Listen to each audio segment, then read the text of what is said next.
And we're back again. So using multiple different techniques, from wrenches to hammers to sockets, we're not getting the master off the booster. So it looks like we're gonna have to take it out in one piece. Absolute nightmare. Let's see if I can zoom in on that.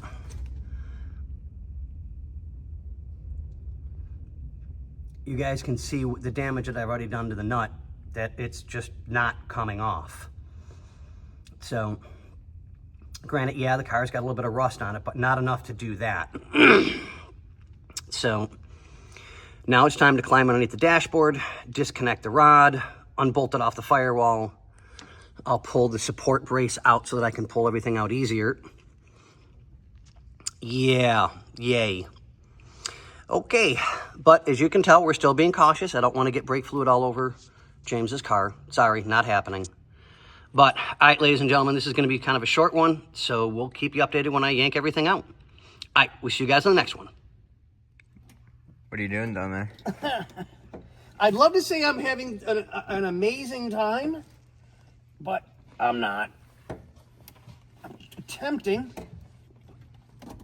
There we go, got it. Do me a favor, because I don't want this to get lost. Put that someplace safe with that. Thank you, sir. That is the rod assembly clip for the brake booster.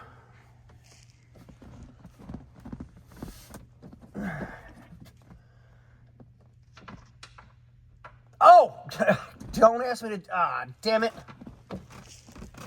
What? Can you get me a 9/16 deep well out of my box on a 3/8 drive? Okay.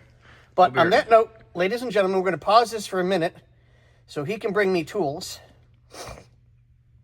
Because yeah.